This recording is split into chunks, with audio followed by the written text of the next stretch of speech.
Well, that was quite a drive. My instructions said I had to go 19 miles out of town, cross the Wailua Bridge, 3 letterboxes and a dirt road, and quite a long way up this rougher and rougher track, past a car that's covered, and now some kind of van that's covered up this way.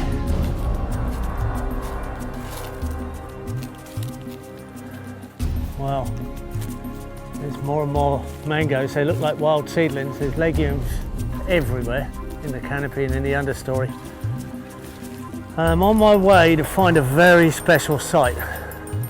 Dano and Robin's site here. It's actually in the colour photographs in the middle of the Permaculture Designer's Manual. 30 years ago, Dano took a course with Bill Mollison, and Bill gave him some advice to set up his site with poultry and food forest and vegetable production to feed his family and produce an income. And over 30 years he's put 4 daughters through university, and he's out here somewhere off the radar. It's rarely visited. It's out in the wilds of Molokai here in this high valley and traditional landscape of the Hawaiian people. And it's going to be quite a treasure if I can get there. Bit of a rough sign here, Aloha Perma Farm. We sound like we're on the right track. I've got to find 4 creek crossings, and somewhere out here there's this permaculture paradise. Oh, my goodness. It looks like Dano's parked his car here for a while. I must be getting close. It's got to be somewhere around here. More fruit trees. Here's noni fruit. We must be getting there close now. Right, well this is that first bridge crossing. They said there was 4 of these, and there's more fruit trees all the time. Biggest mango I've ever seen in the canopy. Ah yes, food everywhere. Cacao, sweet leaf, coconut, in danger of falling fruit, this one. There's ripe bananas here. Oh, some beautiful cooking bananas right there. Keep me going on this track.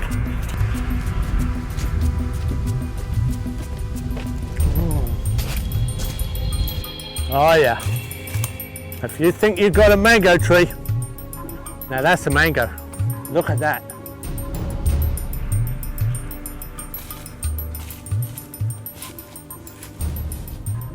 So this looks like the 4th bridge, and they should be just over this bridge. My instructions were to stop at the 4th bridge and cooee, and they'll come out. All right.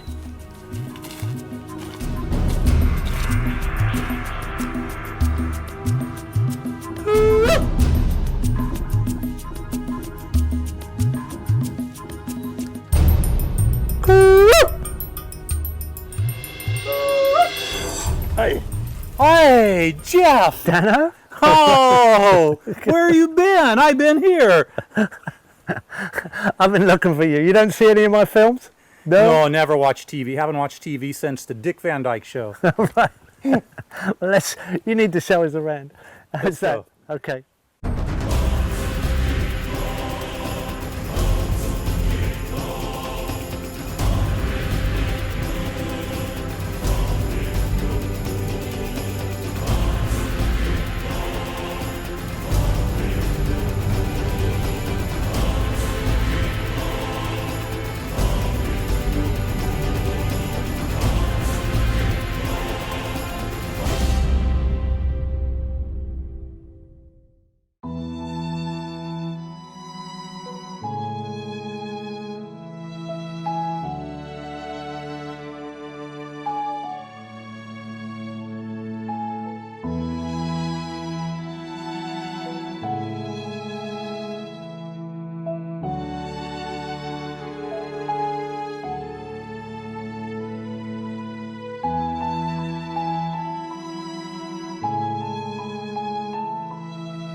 They know. And they know this. They know that sound. All right, here it comes.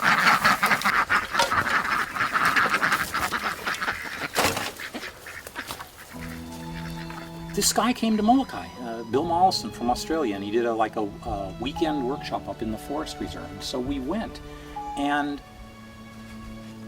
it was just inspirational to me because we were doing all these things. We had some ducks, we had some chickens, we had the goats, we had a bit of garden, we were trying to plant fruit trees, we were clearing land, and that was all well and good, but all of a sudden what Bill Mollison gave was a picture of the whole thing, and I realized that there was a jigsaw puzzle, and there were all these pieces, and we had some of them. But all of a sudden, I saw where the edges were, how they fit together, and I saw the picture on the cover of the box, and I always look for that. And I realized, oh, this is how it all works. Dano and Robin have lived on this site for 34 years. They built their own house, they started their own gardens, and with advice from Bill Mollison, they started off with chickens tractoring the ground and then growing vegetables behind. The chickens prepared the ground, took out the weed seeds, scratched the ground over and fertilised it, and then they planted behind them. Pretty casual movement of chickens across landscape, garden by garden. Now, as they did, they started to plant fruit trees, grow their own little nursery, and extend the system. It got so fertile and it worked so well, they could transfer from chickens to ducks because the ground just didn't need that amount of scratching. Plus, they're in a wet climate, in a reasonably wet valley, and ducks were more suited to that landscape and climate. Plus, they're actually easier to fence and better behaved. Over a period of time, ducks in this environment, a very small scale, relatively wet, tight, compact, intensive gardens, ducks worked much better. If I had 10 acres somewhere and a little more open, flat space, I would have some chickens moving on a bigger area. I would build a system to do chickens. So it's not that I don't like chickens, it's that we just had to be appropriate to here because we have literally what some people have called a postage stamp garden. And I've talked to other farmers about the yields we get per acre and the days to maturity of certain things, and they look at me like I'm boasting or I don't know what I'm talking about, but I do know what I'm talking about. We have archival notebooks. The first 5 years, we wrote everything down. We'd write when we planted stuff and when we harvested, so that I knew that I was 41 days to harvesting that wambach. And I would talk to farmers on the Big Island, and they'd say, no, wambach takes 60 days. I'd say, no, 41. I know. I picked them. They've got a lot of experience with this, so they do know how to do this. But it's quite casual. The vegetables are very high quality, they're very diverse, they have a large selection. They sell boxes of vegetables and eggs, average of 20 to 26 boxes every week, and have never missed a week in 34 years. They do this because they retain the fertility with cycling and the animals across the land and gardening behind. Here's a beautiful, productive jackfruit. I can see over a dozen good fruits here. We've got a ripe one. Dano's gonna cut that, and we're gonna get, what a way to arrive at a property. Look at that, splitting with ripeness. That was heavy. That was a real grunt. That is the largest fruit in the world, jackfruit. A great, beautiful fruit, vegetable and fruit. Okay, so your production here started off mostly vegetables, but then you ended up food forest. Well, you know, early on, this was invasive trees. Right down here was Christmas berry and Java plum. We had to cut down major trees and big grass and lantana, and of course we started planting avocado and papayas and bananas in the early years, but all those things take time. Even a papaya takes 9 months or a year. So the first thing to do for food is you plant gardens, vegetable gardens, and grow vegetable gardens, right? So of course, over time, what's happened is we have, if you could pie chart over the years what's happened, we started out with all vegetables. Then when we started getting a few papayas, we had a little bit of fruit, and then we had bananas, a little bit more fruit. And then after 2 years and 3 years, some of the quick things like maybe the star fruit Yeah, limes. limes, a few things come in, and then we had citrus, we get some oranges, and you get avocado trees. So over the years, the amount of that pie chart that's fruit has grown and grown and grown. And we've continuously, for 30 years, we keep planting new trees. You know, we got that river bottom land on the other side 15 years ago and took out an acre of junk and planted it to all fruit trees. You've got 50% fruit now, Oh, more. More than 50%. More. but you haven't reduced the vegetables. The vegetables A bit, have reduced a bit, yes. But the production's high per square metre. So But it's higher per square meter, so But it's also way more labor intensive. so you've really got a food forest with vegetable duck clearings. well, like over here, you know, the United States Department of Agriculture sends us these surveys, and they want to know how many acres of garden of vegetables we have. So, you know, we might be making $20 or $30 or $40,000 a year on vegetables, but on a 20th of an acre, I mean, I have to come and think about an acre is 45,000 square feet, One and we have like 100th of an acre. yeah, maybe of, and in Swiss so chard. I mean, we don't even fit any of the boxes on their thing. So I have to call up one of their surveyors and explain our situation. They go, okay, so we'll just write hand notes for you on this survey because there's no way to fit you into any of the boxes. You are a productive farm. You're a real farm, but You're making money, but a you don't hundredth fit of the an box. acre of vegetables? I mean, come on. And you're feeding 20 families a week? What? What? It just doesn't, we don't fit in any of those boxes. We gotta be Which means outside. we have a successful permaculture design, right? When we don't fit in the boxes, then you know you're doing something right. Yeah. So this is a preparation pen. They're preparing the garden here. yeah, they are. Yeah, this is a duck forage system. So this has all been garden before, and it'll be garden again. It's been back and forth in the last 30 years. It's been back and forth 10 times. Yeah, so from the bananas all the way down, all of this is garden and duck pen, back and forth, back and forth, back and forth. Most of what we're doing is very smart. It's not hard to learn this. It does take some time, but you're always thinking about doing the most appropriate thing. And sometimes what's appropriate here and what's appropriate only that far away is different.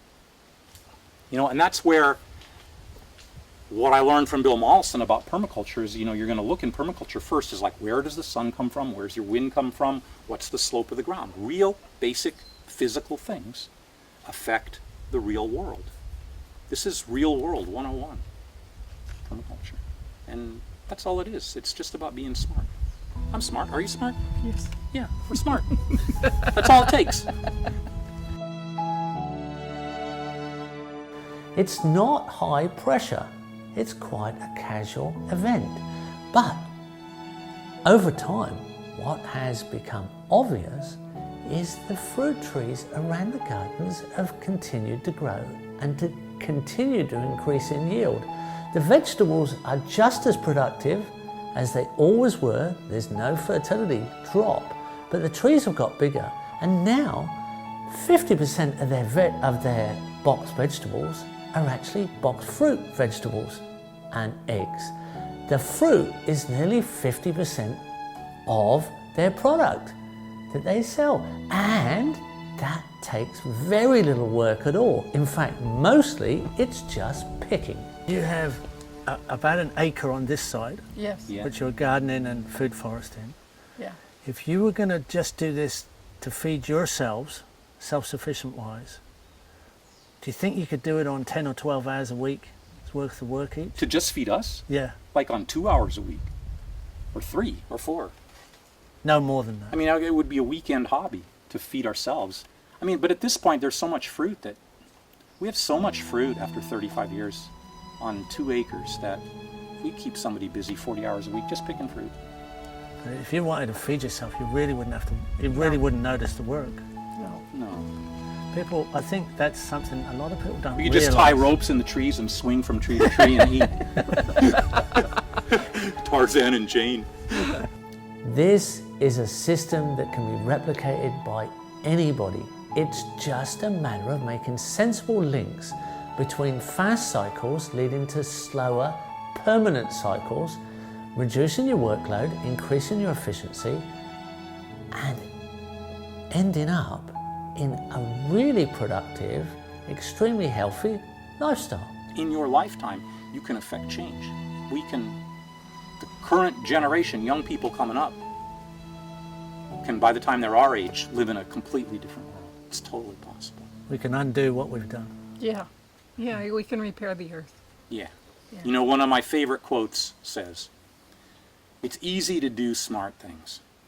Just think of something really stupid and do the exact opposite."